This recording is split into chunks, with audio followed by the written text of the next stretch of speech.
Welcome back to another edition of Pages Promotions Virtual Book Festival Autumn 2020, a production of Indie Reads TV. We find our home on C&M TV in Troy, Michigan. Today, we're visiting again with JuliAnne Sisung. She writes really intriguing historical fiction. We're going to talk to her a little bit more about her book. She did a reading at the very beginning of the month, early on. So we're going to talk more about her books and her writing press, and we're just going to have, as we always do, a really fun conversation. Hi, JuliAnne. Welcome back. Hi. Glad to be here. I hope the internet holds up. Yeah, me too. It's raining today. It's kind of wacky. Yep. So just to refresh everybody's memory, because you did do this on day one when we started, Yes. if you could just refresh us on the titles you've written and the synopsis of each, pretty please. Well, each probably don't want to do that. I write historical fiction. Mm-hmm. There are two series, a 4-book series and a 3-book series, and then a standalone, which is called Sophie's Lies, and that's the one that I read from. The first series starts in about 1890, and it's actually loosely based on my grandmother's life and her 4 daughters. Okay. So it flits around the edges of truth with some other stuff thrown in. And what's the title of that series? That is the Family Saga series. And it includes Elephant in the Room. They're back here. I don't know if you can see them or not. Angels in the Corner, and Light in the Forest, and Place in the Circle. They're rather large books. I don't know how to write concisely. but the characters really do get developed well. The second series, I was looking for a place in Michigan, because I like small town Michigan, that I knew a little bit about, because I knew the Hersey group. I knew what happened in Hersey because I had lived there. So there's this town called Idaho, not too far from Hersey, which is primarily a Black community. At one time, it was an African-American resort. Okay. And 30,000 people used to come there, believe it or not, in northern Michigan, and play with Sammy Davis Jr. and Della Reese and B.B. King. All of the greats went there to play and entertain and have a good time. That was in the middle. That was in the middle of a time in our lives when the KKK was a pretty hefty organization. So it's surprising how this community survived. So I took the history of Idlewild and then wove in the characters that I thought could actually describe what happened there. Okay. Yep. Awesome. Very cool. And what are the titles of those books? Those are Leaving Nirvana, because the little town of Nirvana is right next to Idlewild. So I used that as some people went to Idlewild to set up their businesses. Leaving Nirvana. The next one is a little bit scary, The Whipping Post. And the third one is Ask for the Moon. Okay. Excellent. And the last book in my repertoire is Sophie's Lies. And it's a standalone and a composite of a lot of the stories that I have heard over the years from women who have hidden the things that have occurred in their lives that were very negative in order to be able to continue with their lives. Sometimes people create lies as children because they need to in order to survive. So that's that book, Sophie's Lies. Okay. So I'm going to ask you this question first, and we'll open the room up. Why historical fiction? What was your affinity with writing about the past that made you create these stories? I think I've been misplaced. Okay. I read about it. You mentioned Little House on the Prairie Mm-hmm. a little while ago. Well, I was totally immersed in all of the Laura Ingalls Wilder books when I was Yeah. young. I was immersed in Zane Grey because it felt like I understood them. It felt like I could be there without any trouble. I could transplant myself there and nobody would notice that I was different. So when it came time to writing, that was just a natural that leap was for a you. natural, yes, that was Okay. just where I was. Yeah. Awesome. That's very cool. So some of us hang out with serial killers and murderers and, Yes. and Yes, some of us Deborah. write about gentle history. Yeah, I like that. Well, Yeah. maybe not gentle, but history. Some of it is Yeah. not real gentle. Some of it is quite brutal, but our responses to the brutality Yes. are different. Yes. And it's different because it comes to those people in little bits and pieces, or it hits them all at once, but not through television. So there Right. isn't any getting used to it. Right. Yeah. Okay, so at this time, I'd like to invite everybody to turn on their microphones. And I'm hoping we've got lots of questions in the room. So if you have questions for JuliAnne or her cat, feel free. This is the time. JuliAnne will interpret for her cat. Yes. So anyone have questions? Go ahead, Xander. What else would you actually like to go and do historically? I mean, because you've gone from the one set to the African American resort, which is really fascinating. And so what else? And are you very much American centric, or have you ever thought about branching out to other places? I'll take that in two parts, I guess. Yes. Mm-hmm. Yeah. I love that time period. The lumber boom time in America was, to me, a time when there were codes that were understandable and things were more black and white. Yeah. And that seemed to me to be an easier thing to write about. Not that I always want to take the easy path. Writing about Idlewild was not easy at all. I found out things about myself that I probably didn't want to know. And but I adore that time period. Now, Sophie's Lies is not in that same time frame, so I branched out a little bit in that. The next question, always American? I love America, but if I was to write something else, I would write about Russian. I would write something in the lines of the Russian literature. It's dark. It's heavy. It's meaningful. I think somebody asked the question the other day, who would you have in your house? I would invite Dostoevsky into my living room. Anton Chekhov. Anton Chekhov has an incredible life. Oh. Yay! Way too much darkness for me. Long ways from the elephant, right? Yeah, I just want happy elephants in my life, that's my thing. Ducks and elephants, and I'm pretty happy. Yeah. Does anyone else have questions for JuliAnne? How long have you been writing? I mean, since you've got quite the collection there. Elephant in the Room. It's all right. Elephant in the Room, I started when I was 16, actually. I still have the odd little papers that I scribbled it all on.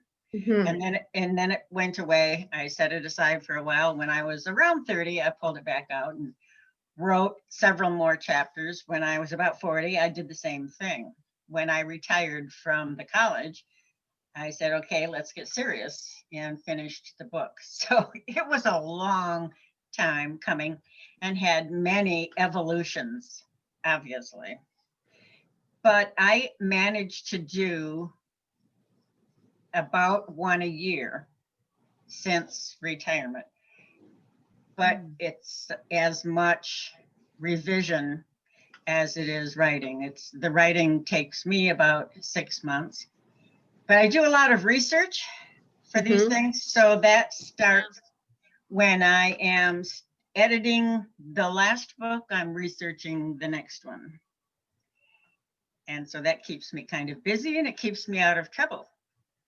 I got to hear Steve Barry speak a few years ago. I don't know if you know who he is, but he wrote the Alexandria Link and some others. He writes primarily historical thrillers, which are really, really good. And he said that at any given time, he is always involved in 4 different books, one in outline, one in writing, one in editing, and one in promotion. And he just cycles through that every year. So he's always got his head in 4 different books simultaneously. And I thought that that's was a little incredible. confusing. It is for me. It's 3, not 4. Yeah. But it does get a little confusing, and I have to be very regimented with my time. I write in the morning because that's when I seem to be the freshest. Right. And I can edit in the afternoon. I can research anytime. I can research on my phone, in the doctor's office. Yeah. Right. But yeah, I do have to be regimented. And you said the other day too, are you a pantser or a plotter? Right. Well, I am very much a plotter. Oh, good. There's another one for me. There we go. I'm going to tell Very Kate. much, which does not say that the book doesn't take off on its own sometimes. Oh, sure. Right. Right. Like We a accept that. naughty cat. Yeah. Yeah. We accept that sometimes the characters do other things, They do. but we at least start with a plan. Yes, Yeah. I have to have a plan. It's pretty sad that I do, but I do. I don't think it's sad at all. I think it's something to rejoice in, actually. Yay. I've told other people that I think plotting gives me a freedom to be fluid in my writing, because if I want to jump around from chapter to chapter, I've got the outline, so I can do that. I can go, hey, there's something for chapter 2, there's something for chapter 7, and I can jump in between. So I like plotting for that reason. I don't have to be chronological. So I think it gives me more freedom. I jump books, so. Yeah, I do. If I can't stand working in one book, I'll work 2 or 3 books ahead. You're just in a whole other categories, Andrew. Not even gonna go there. So is that a plotter pantser? Plancer. I like to plot. Mhm. I like to plot, but I like to have space for inspiration in between, because then I can just fluidly flow in, and I've just learned to trust that. But I have to have I have to have plot points on my graph, and then I just sort of write and draw up the graph. Aren't you looking at book 20? Yeah. With the epilogue done? Yes, and the final chapter done. It makes me cry. Yeah, I'm thinking that's a plancer. Yeah. Yeah, I'm a solid plancer. Yeah. If the word solid and planter can be used in the same sentence, I'm not so sure. I'm dichotomy. Yeah, incarnate. Yes. Anybody else have any questions for Julian? Go ahead, Angel. I do. Julian, did you go to Idaho as part of your research? Absolutely. Yeah. Absolutely. And I have been a speaker there at their annual conference for 3 years running before pandemic came along, because they wanted someone who knew their history. And surprisingly enough, that's me, middle-aged white woman. Well, you did a lot of work. That one out. Were they surprised when you walked in the room? Actually, they were. And I have to tell you something. I will make this admission. There were a lot of people in that room, a couple hundred people there sitting there staring at me. And I was a little bit nervous. And I said, all right, I knew this speech because I am a plotter. I had done it over and over and over again. I had recorded it. I knew what I was going to say. I knew what I wanted to say. I knew the points that I wanted to make. But I looked around at the eyes and I said, you know, if I see angry eyes out there, I'm just switching. Yeah. I'm gonna say something else because I'm a chicken. Bail and run for the door. They I would were too. wonderful because the truth was, it was 99% Black in that audience, but they were Yeah. wonderful. And when I talked about Charles Chestnut, who is a Mhm. wonderful African-American writer, and people like that, they just blossomed and grew a couple of feet higher. Wow, that's awesome. Absolutely. I've been there once. I believe it was around 2006 for a Oh. writers conference, and I had never been to Idlewild before. It was Oh, interesting.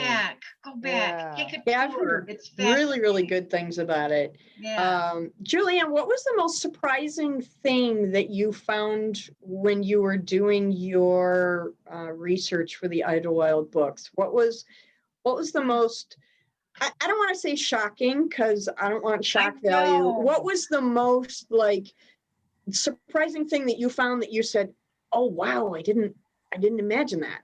There I didn't were think of things. that. There were things, Diana, and I'm happy to share this with you because I did not know this about Michigan.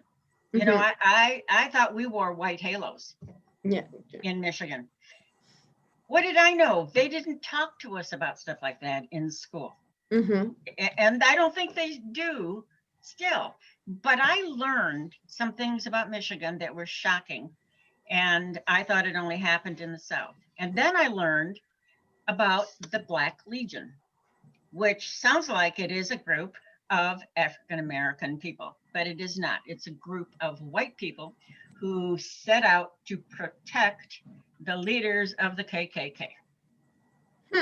And I had never heard of the Black Legion before, but it was rampant during the period of time in the 1920s, when I was at the real peak of this series.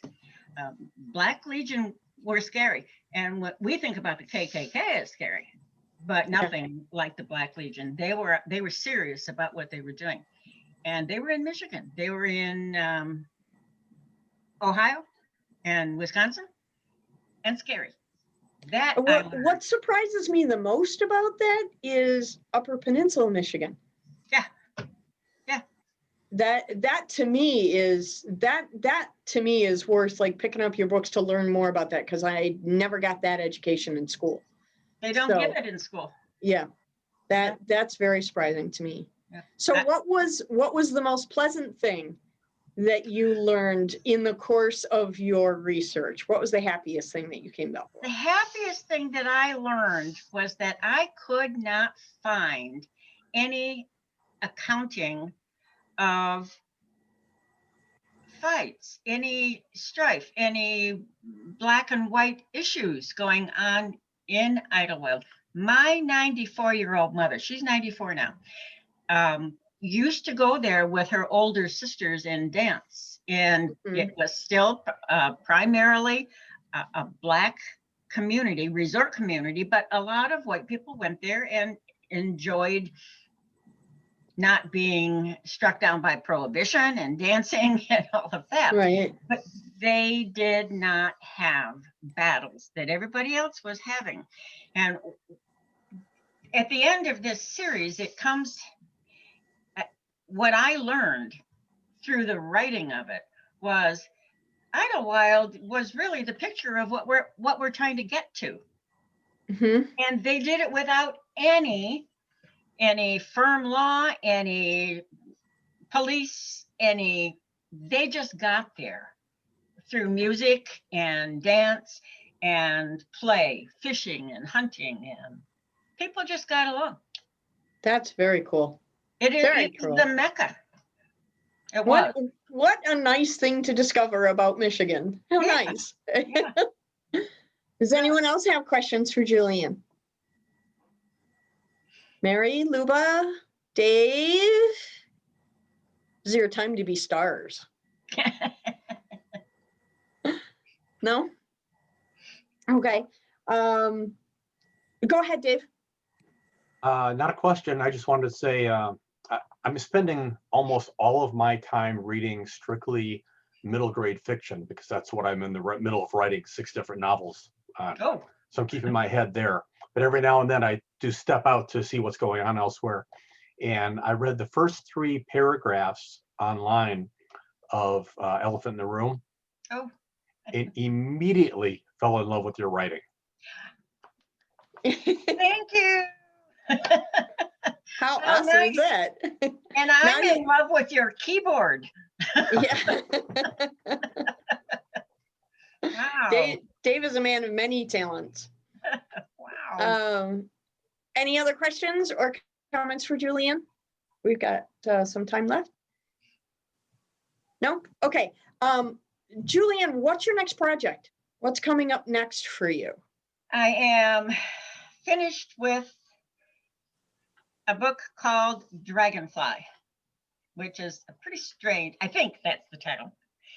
It's a pretty strange title, but it came to me one day when I was out on my pontoon. And this one, I was researching another small town in Michigan when I was finishing up Sophie's Lies. I was looking for, I thought I wanted to do a fishing town, but I couldn't find one that really grabbed me. What I found was a little dead town called Pear Cheney. Anyone familiar with that? No.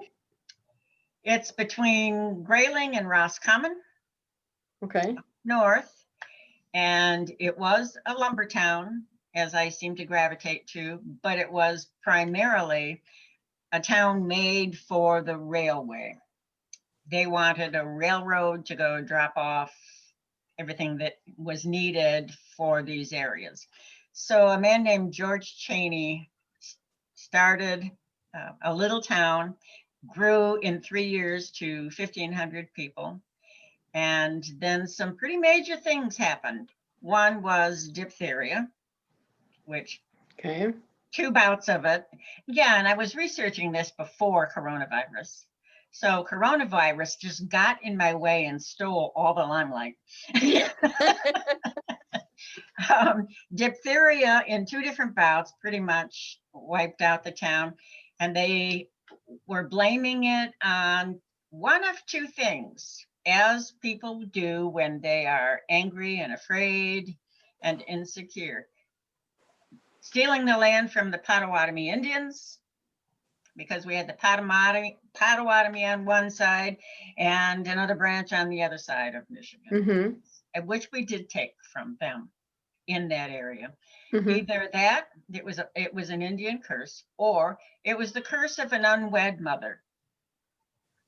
Okay. No one knows yet what destroyed the town, but I will tell you what did in my book. Yeah. Tell us so that we can look forward to it. Tell us.